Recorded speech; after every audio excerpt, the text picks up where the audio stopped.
Hi, my name is Cindy Rang with the Fabric Patch in Ephrata, Washington. You can find us at fabricpatch.net, and today we're going to put together a soft book.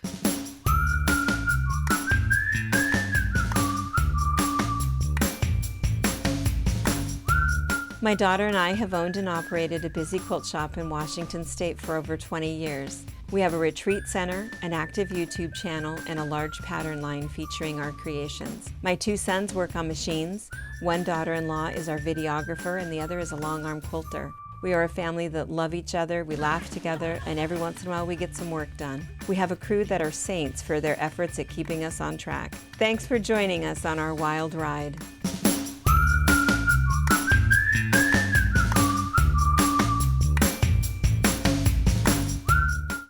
So there are lots of different versions of soft books. You might find a panel like this one where it's just the pages of the book. So we have a couple that are called Believe in Magic. We have a bear one. We have a Jesus Loves Me one, and stock changes all the time with our quilt shop and with other quilt shops, but traditionally they'll end up looking sort of like this, where you just have a bunch of pages. There's generally just 6 pages, and when they're sewn right sides to right sides, you end up with 3 pieces. You sew right down the middle, you got 6 pages. Super, super simple.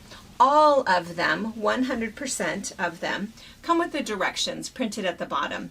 And we're going to go through them, but it's really simple. Just do it exactly the way that they say, in the order that they say it.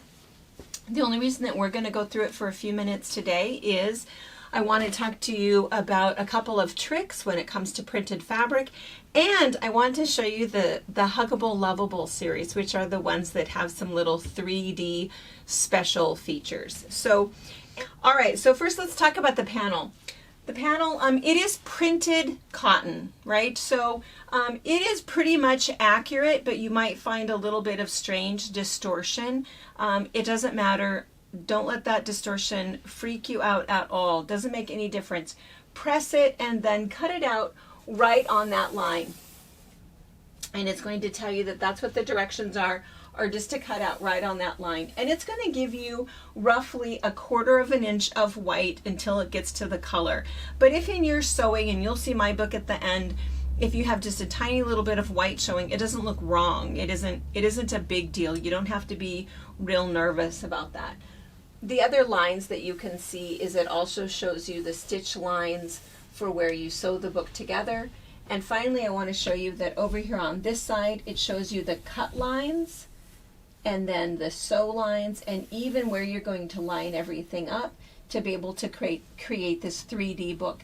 This particular one is I Totally Love You, and you can see that the part of the book that makes it kind of fun is that every time they open the page, what they see are the little frog legs up the back. So there's several different Huggable Lovable books in the series. There's a puppy dog tail, there's fish tails, there's the frog legs, I think there's a dinosaur, there's a rainbow handle, there's all kinds of them. The one that we're going to put together today is the skunk. So again, it's just going to take a couple seconds. So the first thing I want to show you again is that when you cut it out, this one has not yet been cut out. And if you look at this, see how it sort of looks like it's a little bit distorted, and it maybe doesn't look like it's a perfect rectangle. I could go ahead and add some spray starch to this, and I could go ahead and press this out straight. And I might press it just a little bit, but I'm not going to fuss too much. I'm just going to cut it out right on that black line, because if I measure the distance, it's where it should be. If it's off by 1/8 or 1/16 of an inch, it really is not going to matter. It's just 3 pages. It's a child's book. It's going to be chewed on and washed and loved, and it's not something to, to be stressed out about. All right, so I'm going to cut this out on the line. This is my last one, and then we're going to put these together.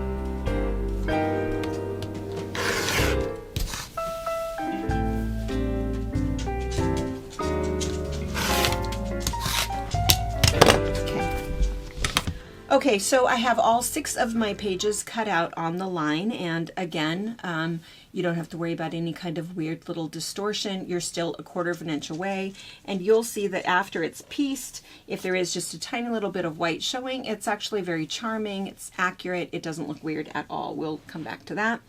So the other thing that you're going to cut out again on the line is your little 3D pieces. And again, same thing, that's going to give you roughly 1/4 inch all the way around. So I did that with my skunk tail, and I'm going to hold this up close so you can see it. So when I sewed, I could see my black line right there. So I know that I'm 1/4 inch in, but I was just making sure that all the way around I stayed right on that black line so that when I turn this right side out, I don't have any white showing on my tail.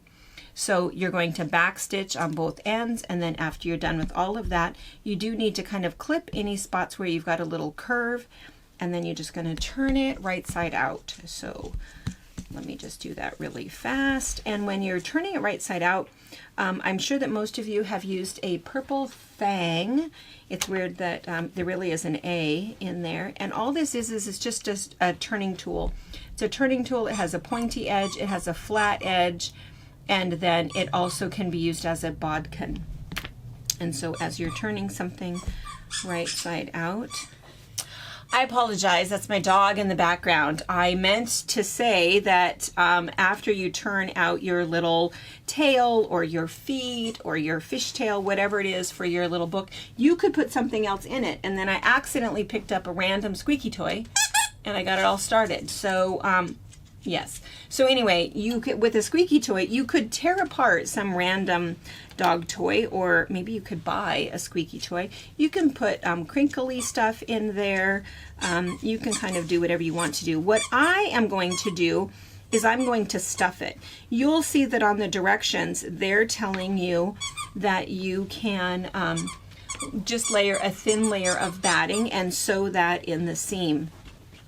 Instead of a thin layer of batting, I kind of think having it a little bit more 3D with stuffing it would be a little bit cuter. So I'm just going to go ahead and give it a little press, and then I'm going to add a little bit of polyester stuffing to it. And whenever you're making anything that's a for a child and you think it's going to be washed a lot, you just want to make sure that everything is fully washable. So just make sure that whatever it is you do put in there, that it's all going to be okay. And this is just some regular polyfill. Any brand really is fine. While I'm stuffing this, let's also talk just for a second about the batting that you're going to use on the pages. So also in the directions, it's going to tell you to cut your batting for your pages. And that's just so that your soft book is truly a soft book. I have made a lot of books where I've just used up my leftover weird batting pieces. So when you're done with the quilt and you trim everything up, you have this little bit left over on the bottom and oftentimes on the sides of your quilt. You can use all of those. If one page is cotton batting and one page is a cotton poly blend and one page is polyester, no one will know. If they do know, maybe they'll think you did that on purpose and that it was just this fun little textural thing, which is kind of fun. So it doesn't make any difference. And if you do decide to stuff your tail, you could make it, you can give it as much stuffing as you like. And again, put something in there. Now I am not going to put a squeaky toy in here because that means it would be shredded by my dog. So, but maybe at your house, a squeaky tail would be a good thing. You just want to make sure if you are going to decorate a book that it's, again, I think I mentioned child appropriate. Okay, I think I'm actually right about where I should be. So I left quite a bit here at the end unstuffed, but you can see, do you see the little dashed line there? You'll see that whether it's the tail, the feet, the fish tail, the rainbow, whatever it is, they're going to give you a line where you're going to line up with the cover. And it tells you on the pattern that you're lining up with the back cover. So this is my cover of my book lining up, and so don't do this. That's kind of seems like that. I mean, that's what it's going to look like when it's done. But of course what you're going to do is right sides together because we're going to sew these seams closed. So you're going to put it just like this. And it shows you, here's your little picture, and it shows that you're putting it right on top of that back cover. So when you lay this out, this is probably the only part that might be maybe a little bit fussy. They're telling you, can you see that? They're telling you that you're going to line up this dashed edge with the edge of the seam. And so when you do that, just make sure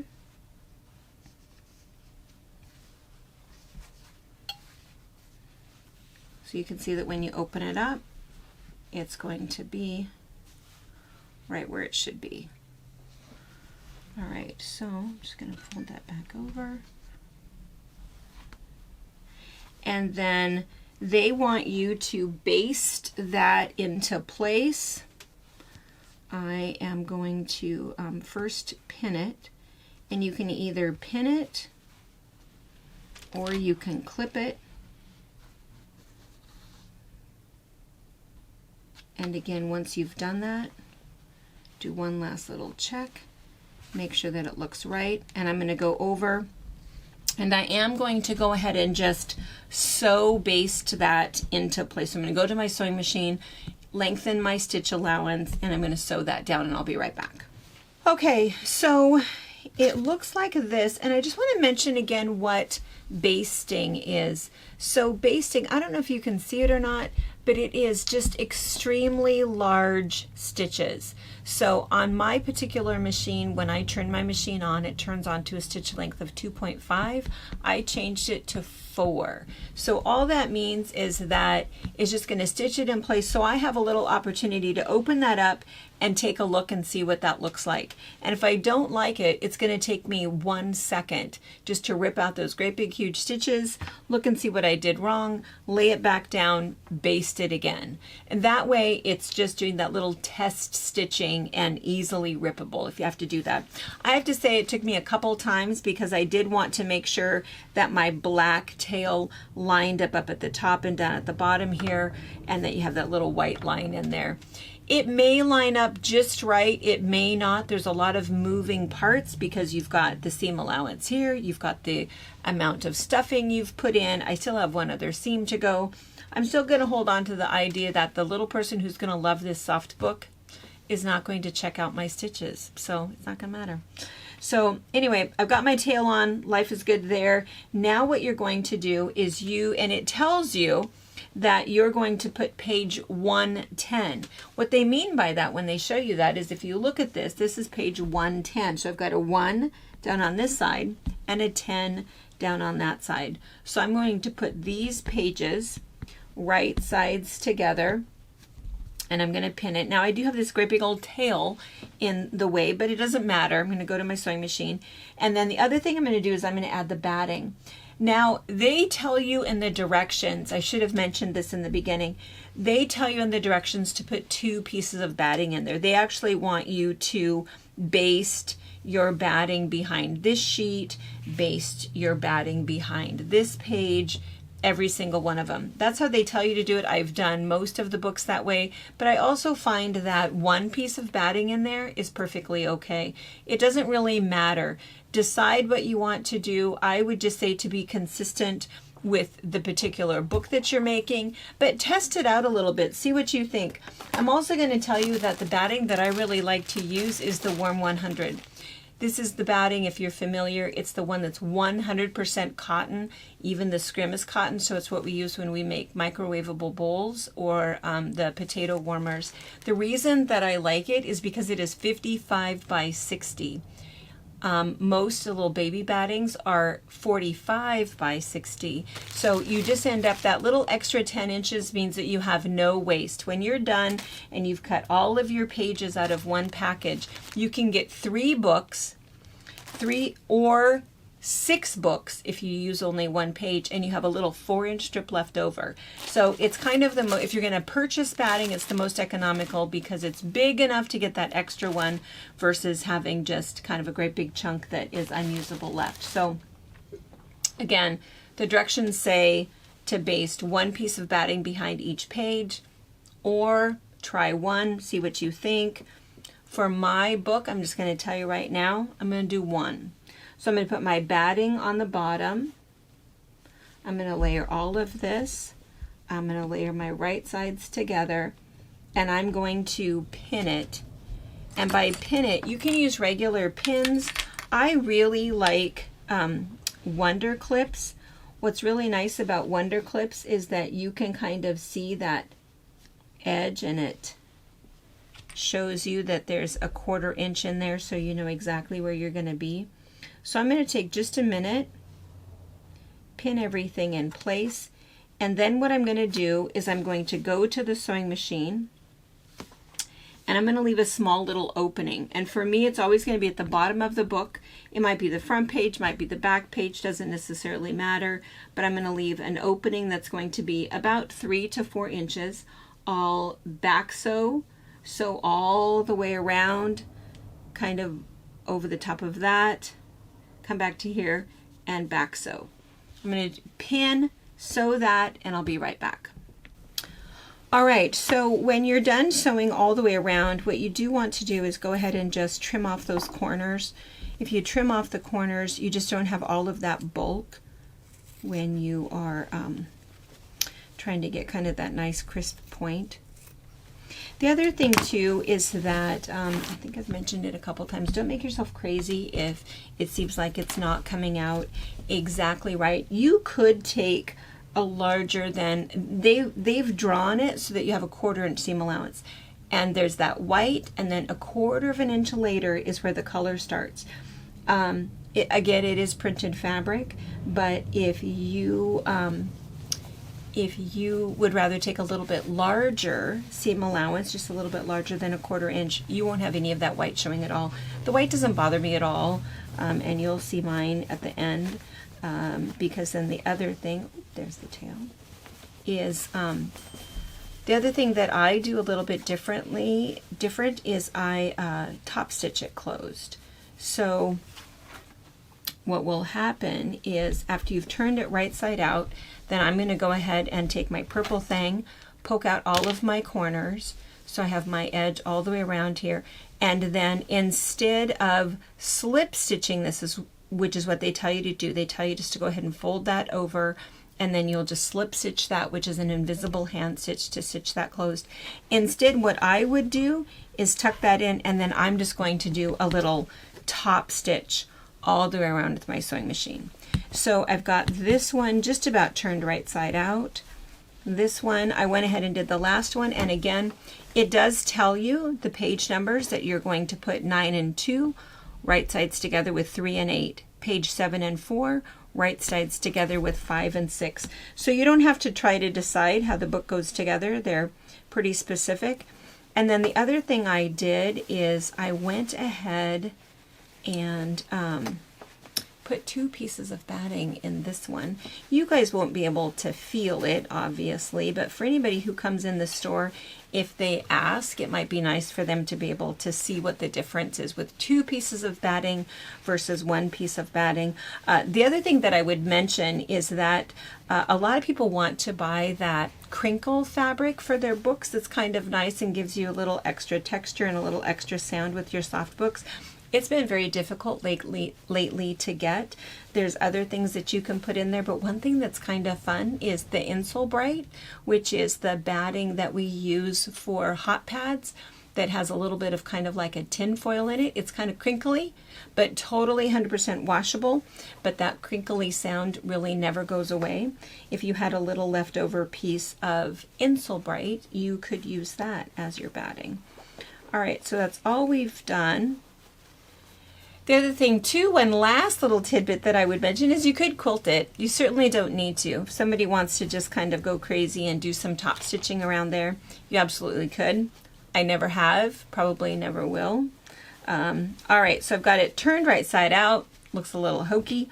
I'm just going to go ahead and poke out all of those edges, give it a little press, and then I'll be right back.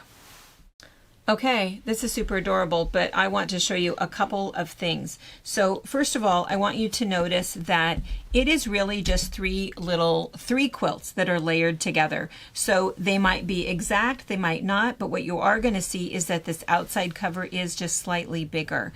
But the other thing is that once we're done, we're going to sew one seam down the center so that we have all of our pages.